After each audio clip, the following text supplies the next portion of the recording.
This is what the bed looks like when it's set up. But if you look really closely, you'll see that there is actually quite a big gap. That's right where my waist is. And when I lay down on it, it actually compresses enough that I've got a big bulge that's right there at my waist. On our 3-day journey, by the time we got done, I was in a lot of pain because of just how this bed is set up.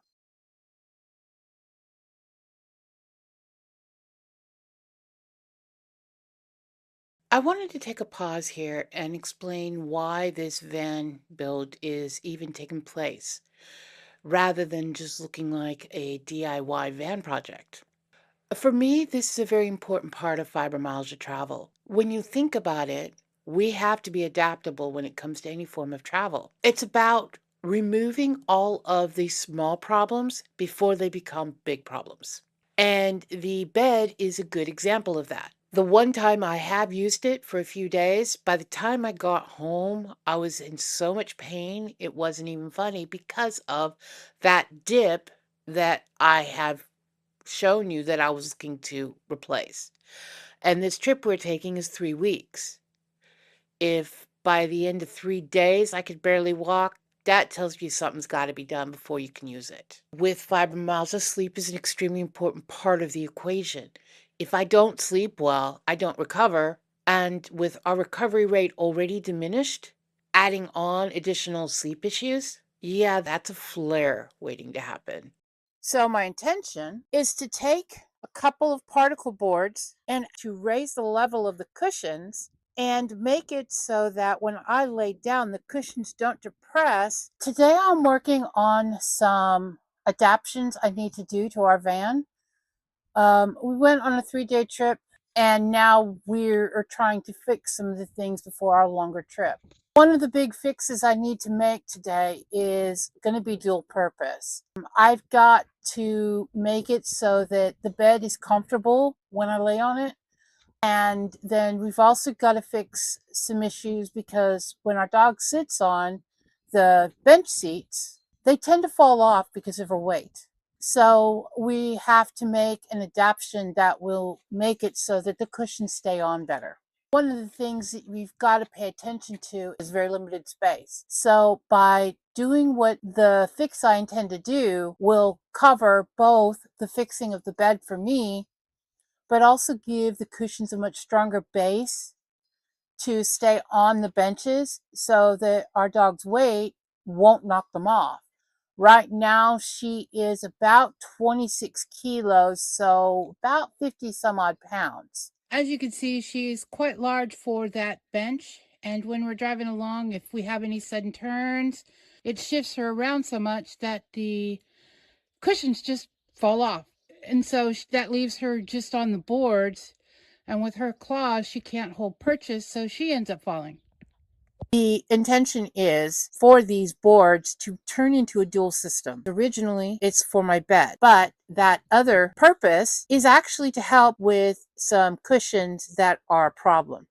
Our dog sits on the wider bench, and the Velcro that it came with is not strong enough to support her weight. So this board that I'm going to use from in bed is also going to do a dual purpose by going onto that bench with stronger and more Velcro. What I intend on doing with these particle boards is I am putting them together with a set of hinges. At this point, I am still working out whether the two boards will be thick enough because I have to account for the carpet thickness, the cushion height, and how much everything would compress when I actually laid down on the bed. To try and give me the separation I need, this is one of the fixes I had to test in place. The goal was not just to make the bed higher, it was also to make it flatter so that the gap between the cushions would not throw my back out of alignment in the same way. Because we have limited space in the van, the boards also need to fold up and move between the bed setup and the bench setup instead of becoming another bulky thing to store. When I tested how well the Velcro would hold the cushions to the bench seats, it actually worked far better than I expected. In fact, it worked so well that I had trouble actually getting it to come off. This test also showed the weakest point was not the grip of the Velcro itself, it was the grip of the adhesive. So I have two fixes for this.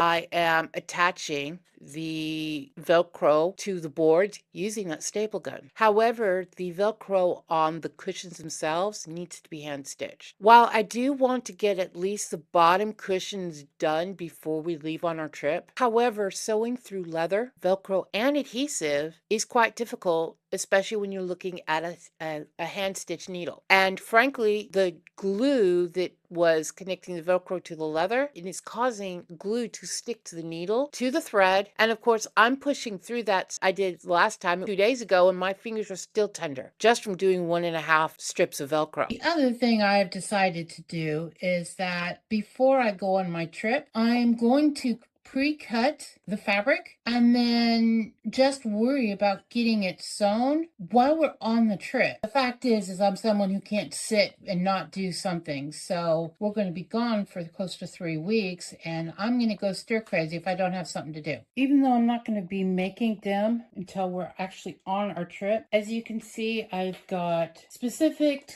seats with enough material to make 2 covers for each. Even though this is waterproof canvas, due to the nature of the animals, we have decided to make 2 covers per, because we're trying to protect the actual material the seats are made out of. It also affects other things that are within this episode, and that is getting in and out of the van. That is dealing and working around the animals, because it is going to be my partner and I, 2 cats and a dog in that van for 3 weeks. And so we've got to make adaptations to it to suit our disabilities and the animals. These changes have actually taken place over a few weeks. This has not been a single week expedition. Just the bed adaptations alone took about 4 days, because you've got to do stuff in spurts with fibro. I do a lot of stuff sitting down. My partner does a lot of the heavy lifting, and I just do some of the technical stuff. I'm the one that does the planning because I've been adapting to my illness for decades. And that is part of the reality that I really wanted to show with this. And that's why this is actually on this channel. Because when you think about fibromyalgia, it affects your entire life. It affects your vacations, it affects work, it affects your ability to do things. And I hope that I can show that if you make the proper adjustments, you can still do the things you love to do, if only in just a different way. If you travel with chronic Illness, disability, or limited energy, what is one thing you have to plan ahead for that other people might not even think about?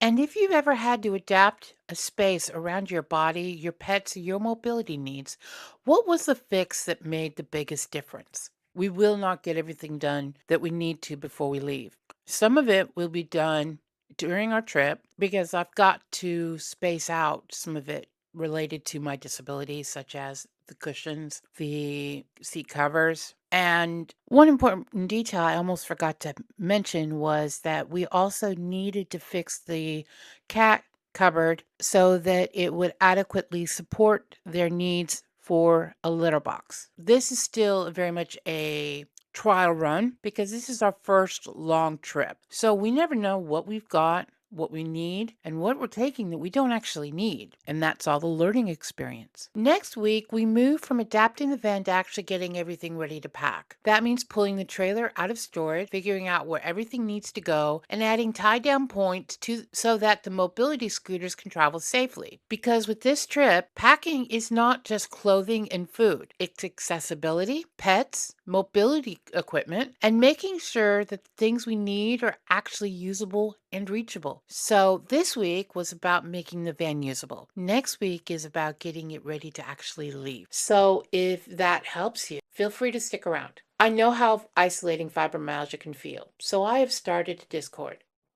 where my hope is that people can come, talk, share experiences, and just feel less alone. I'll leave a link to that below. And if you'd rather reach out privately, I am including my email as well.